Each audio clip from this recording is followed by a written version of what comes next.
شايفين الخبر اللي قدامكم ده؟ مجلس النواب بيوافق على رسوم جديدة 100 جنيه على مغادرة المغترب مصر.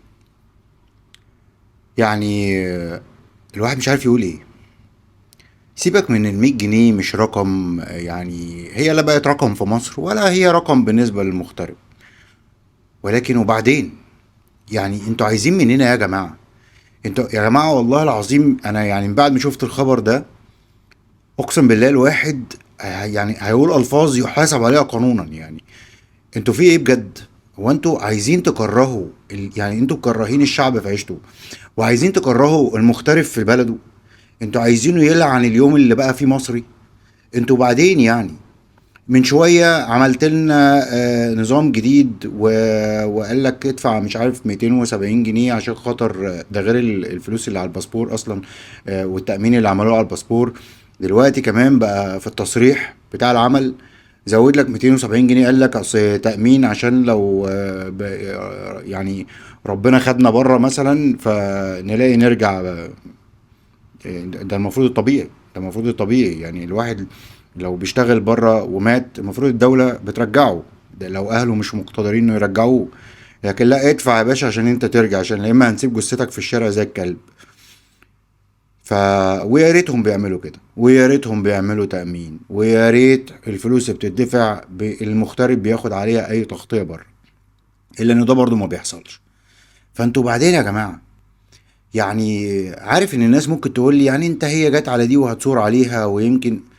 يا جماعة الواحد بس بيتكلم انه هي صحيح في حاجات كتير بتحصل في البلد وغلا مش طبيعي وغيره. بس انت يعني عايز ايه من المغترب؟ انت مش راحم امه ليه؟ يعني حرمته من إنه ينزل العربية اللي كنا يعني كل 5 سنين ممكن المغترب ينزلها، مش قادر ينزل عربية. حرمته ينزل موبايل. عياله اللي ممكن ينزلهم عشان يكملوا تعليمهم مش هيعرفوا ينزلوا بموبايلاتهم.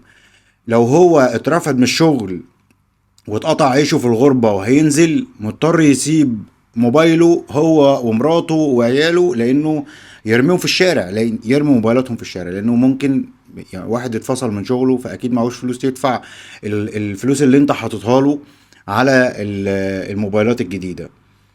طب وبعدين انت متخيل ان المغترب ما يقدرش يشتري عربية جديدة وهو في الغربة؟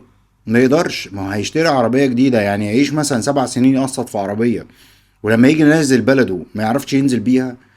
طب هيشتري عربية ليه بقى؟ عشان يدفع دم قلبه في عربية جديدة عشان ايه؟ عشان في الاخر يسيبها في البلد اللي هو فيها وخلاص، وهيبيعها برخص التراب. يا جدعان ارحمونا، ارحمونا. هو انتوا عايزين تكرهونا ان احنا مصريين؟ انتوا عايزين تكرهونا ببلدنا؟ عايزيننا نلعن اليوم اللي احنا شفنا فيه مصر يعني مثلا، ولا ايه؟ يا جماعة مش كده. احنا اكتر شعب بيحب بلده، اكتر شعب يعني بيسيب اي حاجة عشان خاطر بلده. اكتر شعب في وسط كل القرف اللي بيحصل ده متمسك ببلده. ما بنعملش زي غيرنا، متمسكين ببلدنا لأقصى حد.